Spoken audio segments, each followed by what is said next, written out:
बच्चों, पशुपालन के क्रम में ही हम लोग आगे बढ़ते हैं। इस पशु आहार में हम लोग पढ़ते हैं आज जो उसके पशु आहार के कौन कौन से ऐसे अवयव होते हैं और उसके कार्य क्या होते हैं। यानी हम जो पशु को भोजन देते हैं, आरासन देते हैं, उसमें क्या क्या चीज़ मिली होती है जिससे उसका पोषण होता रहता है और उत्पादन करता रहता है। तो उसमें देखिए मुख्य रूप से जो हमारे अवयव होते हैं यानी कॉन्स्टिट्यूएंट होते हैं उसके फीड के, उसमें मुख्य रूप से हमारे 6 होते हैं। नंबर 1 होता है जल या वाटर, नंबर 2 है कार्बोहाइड्रेट, प्रोटीन, फिर वसा, खनिज लवण और विटामिन।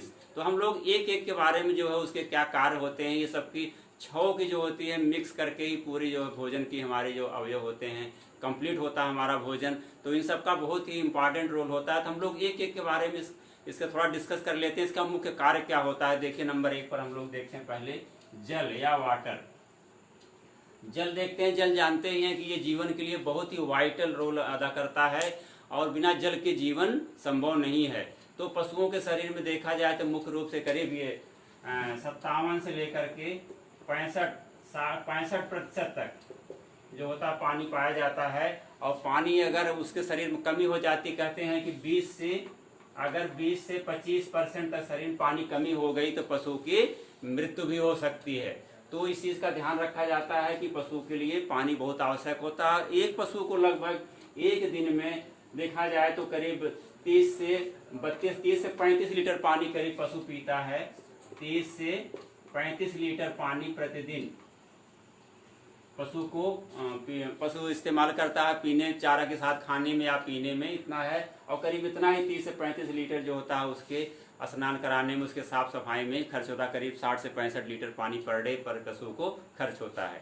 तो पानी क्या कार्य करता है शरीर में। देखिए पानी एक तो सबसे जरूरी है, कुछ जो भोजन करता है तो उसको क्या करता है, गीला करता है। गीला करने के बाद उसको जब पशु जो है पेट में ले जाता है तो उसको डाइजेस्ट करने में भी सहायक होता है। उसको घोलक का कार्य करता है। जो चारा खा घोलने के बाद जो कुछ उसमें कन्वर्ट होता है, कन्वर्ट होने के बाद वो फिर वो पूरे शरीर को क्या करेगा, ब्लड बनता है। ब्लड भी जानते हैं कि उसमें भी पानी की मात्रा काफ़ी होती है और वो ब्लड की जब सर्कुलेशन होता है उसके लिए भी पानी आवश्यक होता है। तो पानी हमारे जीवन के लिए बहुत ही महत्वपूर्ण होता है। इसके अलावा देखिए पशु के शरीर का टेम्परेचर मेंटेन करता है। देखिए कोई मेहनत करता है, कोई पशु पसीना होता है, हम अभी मेहनत करते हैं पसीना होता है, तो उसके लिए जो होता है टेम्परेचर मेंटेन करने के लिए जो बॉडी से जो पानी निकलता रहता है तो ये हमारा एक्सक्रीशन का काम करता है। तो ये पानी के टेम्परेचर मेंटेन कर रहा है, हमारे राशन में आ रहा है। और जो होता है देखिए जितने भी हमारे सिक्रिय होते हैं, एक्सक्रीशन में होता है कि हम लोग जो विसर्जन क्रिया करते हैं उसमें भी पानी की बिना अगर हम भोजन ग्रहण कर लिए हैं, अगर उसमें पानी नहीं मिला होगा तो सूखा होता है। देखिए कभी कभी पेट में से सूखे जो गोले बन जाते हैं तो पशु गैस बनती है तो वहाँ प्रॉब्लम होती है। तो वो उसके उत्सर्जन क्रिया के लिए भी उसके यूरिन करता है, पेशाब करता है और जो गोबर करता है उसमें भी पानी का अंश मिला हुआ होता है। तो पानी जो होता है ये उसके बिना पानी के उसके कोई कार्य संपादित नहीं हो सकता। इसलिए पशु के जीवन के लिए पानी बहुत ही महत्वपूर्ण होता है। नंबर 2 देखा जाए तो हमारा आता है कार्बोहाइड्रेट। जो कार्बोहाइड्रेट होता है, कार्बोहाइड्रेट आता है।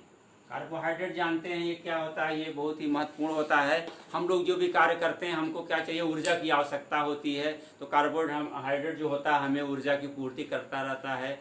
और ये जो कार्बोहाइड्रेट होता है देखिए तो मुख्य रूप से होता है, एक जो होता है क्रूड फाइबर होता है जो कि विलेय होता नान जो है विलेय होता है, और दूसरा होता है जो विलेय होता है। इसमें ना जो क्रूड फाइबर होता है देखिए उसमें मुख्य रूप से हमारे जो क्रूड फाइबर बोलते हैं इसको रेशा पाया जाता है। ये पशुओं जानते हैं क्रूड फाइबर, जो क्रूड फाइबर होता है इसमें मुख्य रूप से हमारा जानते हैं कि पशु जब चारा खाता है तो हरा या सूखा चारा खाता है तो उसमें सेलुलोज बहुत पाया जाता है। सेलुलोज और हेमुसेलुलोज जो होता है तो वो होता है हमारा क्रूड फाइबर।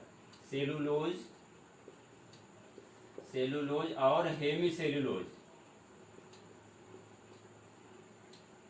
ये जो होते हैं ये अघुलनशील होते हैं। लेकिन पशु के शरीर में जानते हैं कि वो उसके र्यूमन जो होता है आमाशय में बैक्टीरिया पाए जाते हैं, वो सेलुलोज को भी डाइजेस्ट कर देते हैं। इसका जो दूसरा होता है हमारा वो नॉन क्रूड फाइबर या जो होता है घुलनशील कार्बोहाइड्रेट होता है। उसमें मुख्य रूप से हमारे शर्करा आ जाती है और ये हमारे स्टार्च आ जाते हैं। ये सब हमारे घुलनशील होते हैं और हमें जो होते हैं ऊर्जा प्रदान करते हैं। उसमें उसको हम लोग कहते हैं नाइट्रोजन फ्री स्टेट कहते हैं, उसका एक साइड में बोलते हैं nitrogen free state, nitrogen free NEF के नाम से भी जानते हैं कि ये हम लोग जब उसको लेबोरेटरी में निकालते हैं तो प्रोटीन निकालने के बाद, प्रोटीन और वसा निकालने के बाद जो कुछ बचता है उसको कहते हैं NEF, नाइट्रोजन फ्री एक्सट्रैक्ट, यानी जो नाइट्रोजन निकल गई, जानते हैं प्रोटीन में नाइट्रोजन होता है, निकलने के बाद जो बचता है उसी को हम लोग कहते हैं नाइट्रोजन फ्री एक्सट्रैक्ट, जो दूसरे कहते हैं। ये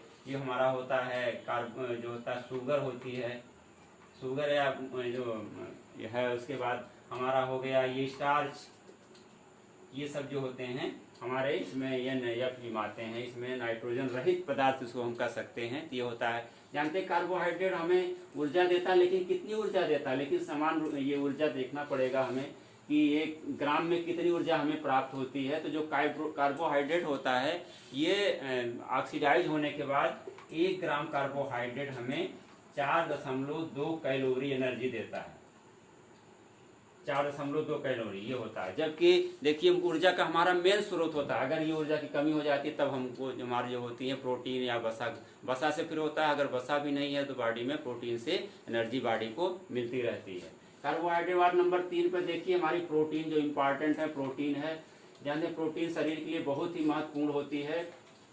प्रोटीन के बिना जो होता है शरीर का वृद्धि और विकास नहीं हो सकता। प्रोटीन मुख्य रूप से देखा जाए तो हमारा ये carbon, hydrogen, oxygen, nitrogen, CHON और इसमें सल्फर भी पाया जाता है, ये तत्व मिले रहते हैं। इसका जो होता है नाइट्रोजन बहुत इंपॉर्टेंट होता है प्रोटीन में। हम लोग जो भी इसे फसलों में भी देते हैं, यूरिया, DAP, जो भी नाइट्रोजन का स्रोत देते हैं वो कन्वर्ट होकर के प्रोटीन बन जाता है। तो जो हमारी प्रोटीन होती है ये शरीर को क्या करती है, मुख्य रूप से हमारे जो होते हैं वृद्धि के लिए बहुत आवश्यक होती है। और ये हमारे शरीर की जो कोशिकाएं टूट फूट होती रहती हैं उसकी मरम्मत भी करती रहती है। और अगर इससे देखा जाए जो भ्रूण होता है उसके विकास के लिए भी ये प्रोटीन जो होता है बहुत ही महत्वपूर्ण होता है। और तमाम जो प्रोटीन जो होता है डाइजेस्ट होने के बाद क्या बनता है, जानते हैं कि उसमें अमीनो एसिड बनता है। जो अमीनो एसिड होता है वो ये 2 प्रकार के होते हैं, एक आवश्यक अमीनो एसिड, दूसरा अनावश्यक अमीनो एसिड।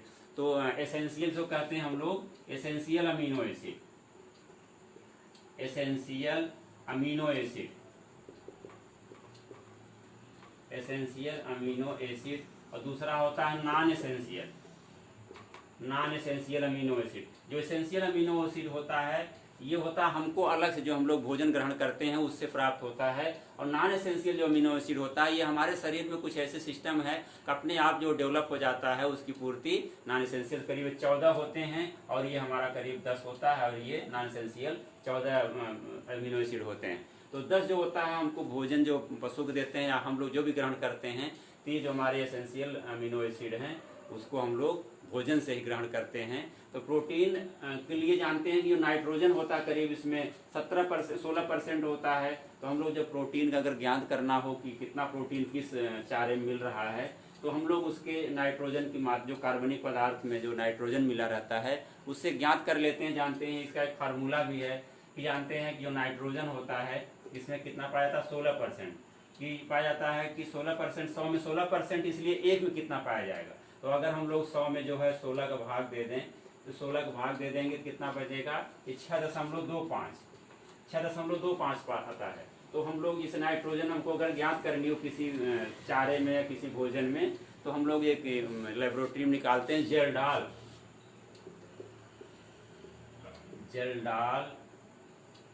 आसवन विधि, जेल्डाल आसवन विधि होता है ये।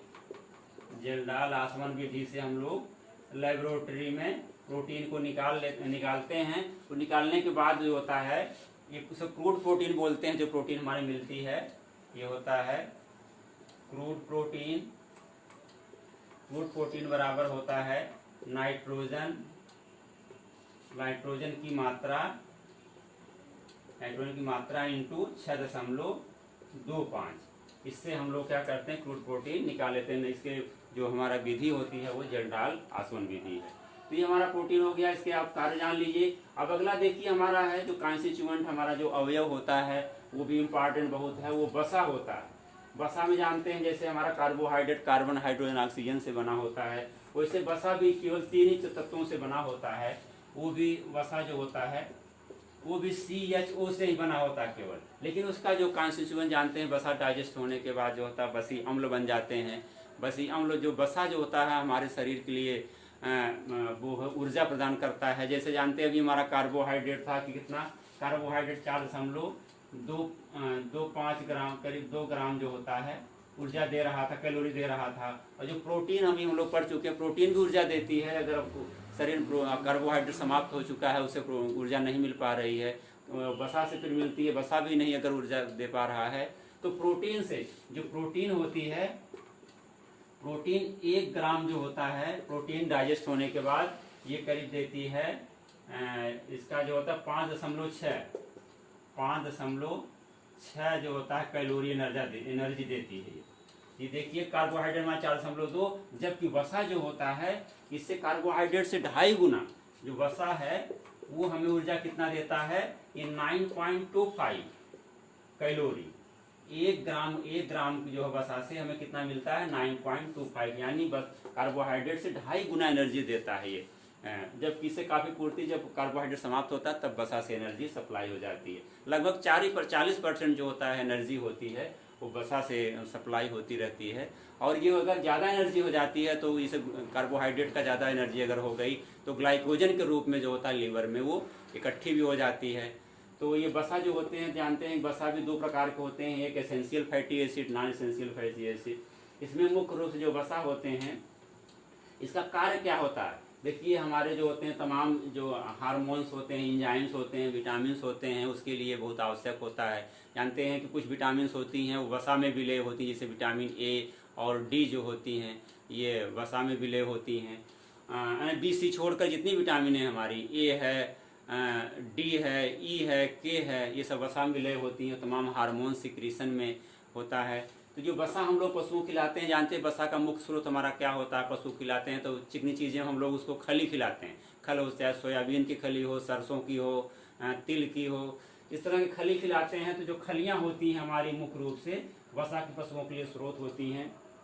इसको तो उससे एनर्जी मिलती, बताया भी आपको, करीब 9.25 मिलती है। तो वसा हमारे शरीर का जो टेम्परेचर भी मेंटेन करता है, ये अंदर से हीट देता है। सर्दियों में ज़्यादा चिकनी चीज़ें खिलाई जाती हैं क्योंकि उससे जो होता है बाहर जो हीट शरीर को मिलती रहती है और जो सर्दियों से पशु का बचाव भी होता है। और जो हमारे आवश्यक जो होते हैं एसेंशियल फैटी एसिड हैं, एसेंशियल फैटी एसिड एक परीक्षाओं में भी आता है। एसेंशियल फैटी एसिड कौन कौन से हैं, एक देखो लिनोलिक एसिड है, linoleic acid, linoleic fatty acid बोलते हैं इसको, linoleic fatty acid, linoleic fatty acid. दूसरा है लिनोलिनिक,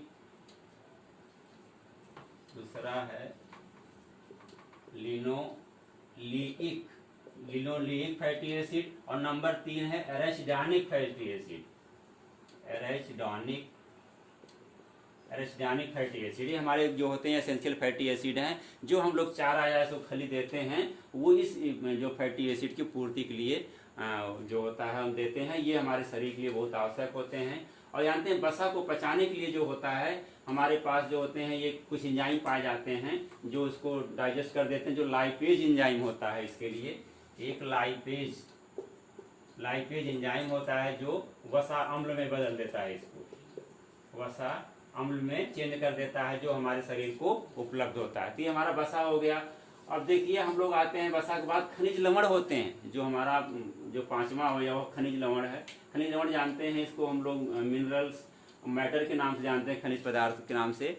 ये सूक्ष्म मात्रा में आवश्यकता होती है लेकिन ये शरीर के लिए बहुत ही आवश्यक होती है।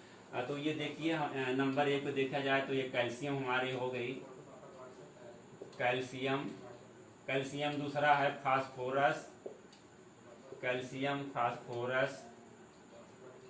नंबर 3 कैल्शियम फास्फोरस है, आयरन है और पोटेशियम है और ये देखिए जिंक है, जेडन बोलते हैं इसको। और ये आपका आयरन जिंक हो गया, मैग्नीज है, मैग्नीशियम है। ये सब जो होते हैं हमारे शरीर के लिए बहुत तत्वों की आवश्यकता होती है। तो जैसे देखिए हमारा जो कैल्शियम होता है बहुत इंपॉर्टेंट खनिज लवण होता है।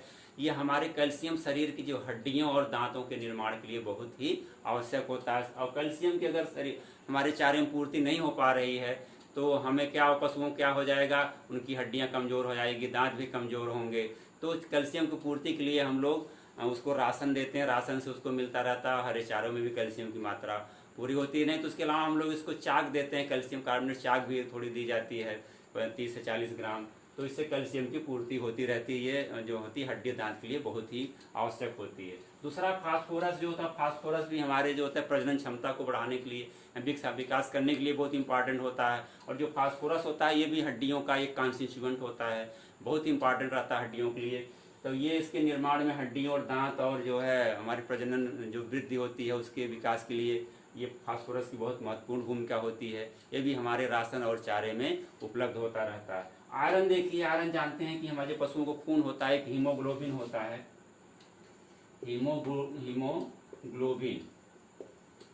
हीमोग्लोबिन जो होता है इसका मेन कॉन्स्टिट्यूएंट जो होता है क्या होता है, आयरन, या इसको हम लोग Fe के नाम से जानते हैं।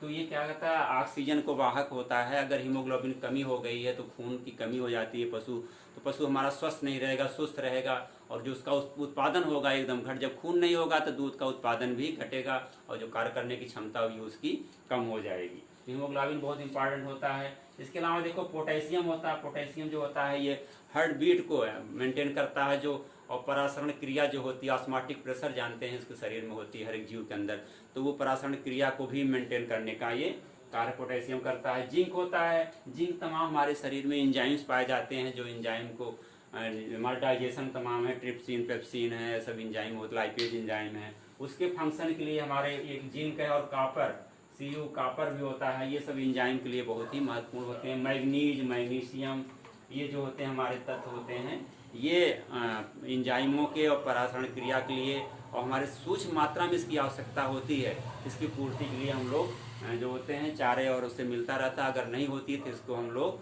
अलग से जो पशुओं को कहीं न कहीं से उसको उसके भोजन में उसको मिक्स करते हैं। ये हमारे खनिज लवण हो गए। और सबसे लास्ट में देखिए जो होता है विटामिन।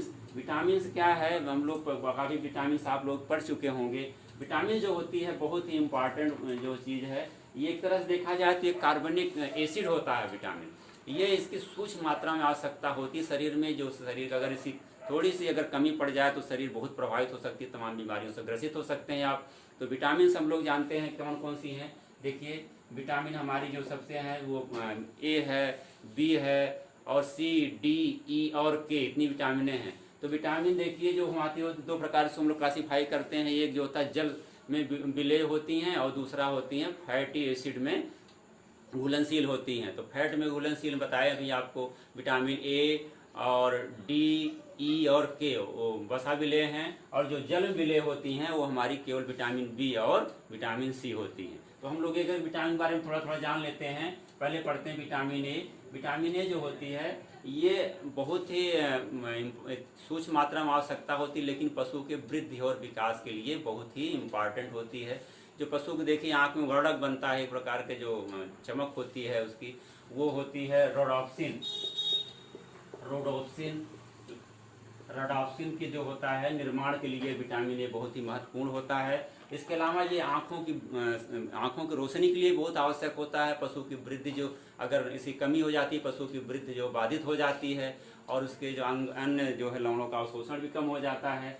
तो उसके लिए सबसे देखिए जो पशु में होता है या चाहे कोई जीव में भी, इंसानों में भी होता है कि आँखों से कम दिखाई पड़ता है। इसको रतौंधी के नाम से जानते हैं। इसके जीरोप्थैल्मिया बीमारी होती है, जीरोप्थैल्मिया हो जाती है, आँख में सफ़ेद रंग के रिंग बनने लगती है। तो विटामिन ए कमी होती है। इसकी पूर्ति के लिए जानते हैं हम लोग कैसे करते हैं, पशुओं को हरा चारा देते हैं। हरे चारे में जानते हैं कि जो क्लोरोफिल होता है वो कैरोटीनाइड का कार्य करता है। तो जो कैरोटीन होता है, ये कैरोटीन जो होता है बाद में चेंज हो जाता है उसमें विटामिन ए में, इसलिए हम लोग विटामिन ए में परिवर्तित हो जाता है। तो पशु को विटामिन ए की पूर्ति होती रहती है। अब देखिए दूसरी विटामिन हमारी विटामिन बी है। विटामिन जो जल में घुलनशील होती है। विटामिन बी मुख्य रूप से देखा जाए तो ये 12 प्रकार की है। विटामिन B1 से लेकर के B12 तक है। तो विटामिन जो हमारी ये विटामिन B1 है, इसको हम लोग थायमीन के नाम से जानते हैं। थायमीन, विटामिन बी का माना थायमीन होता है, जानते हैं ये पशुओं को अनाजों से और जो हम लोग उसको राशन देते हैं उससे और पशुओं के चारा से प्राप्त होती रहती है। और पशुओं की विशेषता एक और होती है, इसके जो आमाशय या र्यूमन होता है उसमें र्यूमन जो इसके पेट 4 पेट होते हैं पशु के, मुख्य रूप से 4 पेट होते हैं। तो जो उसका मेन र्यूमन होता है, इस र्यूमन में क्या होते हैं, बैक्टीरिया पाए जाते हैं। बैक्टीरिया इसके आमाशय में पाए जाते हैं। बैक्टीरिया क्या करते हैं, ये विटामिन बी का निर्माण करते हैं, जिससे पशु को विटामिन बी की कमी नहीं होती है। उसके अलावा हम लोग इसको चारे से देते रहते हैं, वो चारा से इसकी विटामिन बी की पूर्ति होती रहती है। अगर इससे कमी हो गई विटामिन बी की तो पशु को बेरी बेरी नामक बीमारी हो जाती है। इससे पशु थका थका सा लगता है और एक्टिवनेस जो उसकी सक्रियता कम हो जाती है, उसके नर्वस सिस्टम भी कमजोर हो जाते हैं और उससे उसका उत्पादन भी प्रभावित होता है। विटामिन देखिए अब B2 होती है, जिसको हम लोग राइबोफ्लेविन के नाम से जानते हैं। विटामिन B2 को हम लोग राइबोफ्लेविन के नाम से जानते हैं। ये भी जो होते हैं ये बहुत आवश्यक होती है। जितनी बताया भी आपको विटामिन बी होती हैं वो हमारे आमाशय में पशु के र्यूमन में जो होते हैं निर्माण होती रहती हैं। अगर विटामिन बी की कमी हो गई इससे तो देखिए उसमें जो होते हैं पशु के मुंह में जो होते हैं छाले पड़ जाते हैं, पशु चारा नहीं खाता, उसकी जीभ भी मोटी हो जाती है, ग्लाइटोसिस बोलते हैं उसको हो जाता है। तो इस प्रकार विटामिन B2 ऐसे विटामिन बी में जो होते हैं आपकी नाइसिन है, फोलिक एसिड है, पेंटोइक एसिड है। और जो विटामिन B12 है देखिए ये इम्पॉर्टेंट है, विटामिन B12 ये क्या होता है, ये हीमोग्लोबिन के निर्माण में, ये खून के निर्माण में विटामिन जो होती है ये 12 बहुत महत्वपूर्ण भूमिका निभाती है।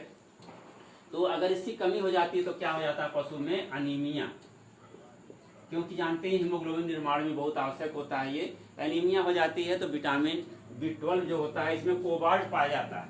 कोबाल्ट, ये कोबाल्ट अगर कम उसमें कम है तो कोबाल्ट कमी से उसकी जो है खून की निर्माण कम होगा और ये अनीमिया नामक बीमारी से पशु प्रभावित हो जाएगी, इससे कमजोर होगा, हमारा उत्पादन प्रभावित होगा। और देखिए विटामिन सी होती है। विटामिन सी जानते हैं कि ज़्यादातर ये हरे चारे पशुओं के हरे चारे मिलती है। अगर इंसानों के लिए देखा जाए तो ये हमारे खट्टे फलों और सब्जियों और फलों पाई जाती है, लेकिन पशुओं में जो होता है हरे चारों में विटामिन सी की पूर्ति होती रहती है। अगर विटामिन सी पर्याप्त मात्रा में नहीं मिलेगी तो उसके क्या होगा, उसके मसूड़े जो होते हैं, जब पशु के दांत के ऊपर जो मसूड़े होते हैं वो देखिए फूले रहते हैं, दांत कमजोर हो जाता है और कभी कभी मुंह से उसके मसूड़ों से खून भी निकलने लगता है। विटामिन सी की पूर्ति के लिए हम लोग उसको खनिज लवण देते हैं, ये होते हैं उस जो हरा चारा देते हैं उसके हरे चारे से और उसके जो होते हैं राशन से थोड़ी थोड़ी पूर्ति होती रहती है। विटामिन सी के बाद देखिए विटामिन डी होती है। विटामिन डी जो होती है और उस विटामिन सी की कमी से जो होती है स्कर्वी नामक बीमारी हो जाती है। इसको कहते हैं हम मसूड़े से खून निकलना और दांत कमजोर हो जाना, इसको स्कर्वी के नाम से जानते हैं। अब देखिए अगली विटामिन हमारी है विटामिन डी। विटामिन डी जो होती है ये क्या करती है, हमारी हड्डियों के निर्माण के लिए और विकास के लिए बहुत ही आवश्यक होती है। अगर विटामिन डी की कमी हुई शरीर में तो क्या होता है कि हमारी हड्डियां टेढ़ी, ऑस्टियोपोरोसिस हो जाता है, ऑस्टियोमलेशिया हो जाता है, तो हड्डियां हमारी टेढ़ी मेढ़ी और कमजोर हो जाती हैं, पशु का विकास नहीं हो पाता। तो विटामिन डी हमें क्या होता है ज़्यादातर फैटी उससे मिलता है, फैट से मिलता है पशुओं, तो इसको हम इसे खली वगैरह देते हैं, विटामिन डी की इससे पूर्ति होती रहती है। लेकिन मुख्य रूप से सूर्य की रोशनी से विटामिन डी उपलब्ध मिलती है ज़्यादा। अर्गोस्टेरॉल नामक जो होता है पदार्थ पाया जाता है स्किन में, और पशु जब धूप में रहता है तो विटामिन डी में कन्वर्ट हो जाता है, तो उसकी विटामिन डी की उसकी पूर्ति होती रहती है। अगर विटामिन डी की कमी हो गई तो उसकी एक रिकेट्स नामक बीमारी होती है। रिकेट्स ये खासकर बच्चों में देखने को मिलती है। बच्चे जो होते हैं कमजोर होते हैं, उनकी हड्डियां कमजोर हो जाती हैं। अब विटामिन देखिए अगली विटामिन हमारी ई होती है। विटामिन ई ये होती है हमारे जो उसके प्रजनन अंग होते हैं, प्रजननशीलता के लिए विटामिन ई बहुत ही महत्वपूर्ण होती है। इसको जो एंटी स्टेराइल विटामिन के नाम से जानते हैं। अगर विटामिन ई हमारी होती है पशुओं को हरे चारे से और राशन से पूर्ति होती रहती है, अगर विटामिन ई की कमी हो गई पशु को तो क्या होता है, पशु में बांझपन आ जाता है। ये बांझपन आ जाता है, पशु देखिए जल्दी गर्भ नहीं रुकता उसका, और अगर गर्भ रुकता है तो अपार्सन हो जाता है, तो पशु धीरे धीरे स्टेराइल हो जाता है। तो ये विटामिन ई की कमी से इसकी होती है। और अगली सबसे लास्ट विटामिन हमारी क्या है, विटामिन के। जो विटामिन के होती है जानते हैं इसका मुख्य कार्य होता है, अगर कहीं कट जाता है शरीर के पास, जो घाव लग जाती है तो खून का थक्का जमाने का काम करता है विटामिन के। तो विटामिन के की पूर्ति भी पशुओं के आहार से, चारे से और उससे जो दाने से पूर्ति होती रहती है। इसके जो कमी हो जाती है, बताएं भी आपको खून के थक्का नहीं जमता है, तो इसका ये होता है, इस पूर्ति के लिए हम लोग उसके बराबर जो है उसके भोजन में आपूर्ति होती रहती है। तो हम लोग आज पढ़ लिए पशु के आहार एवं उसके जो कार्य अवयव जो हैं उसके कार्य हैं, तो ये बहुत इंपॉर्टेंट है। जब इसको आप समझे रहेंगे, जानते रहेंगे, तभी आप आगे है इसको समझ पाएंगे। अब इस क्लास को यहीं समाप्त करते हैं, अगले क्लास हम लोग फिर मिलेंगे। धन्यवाद।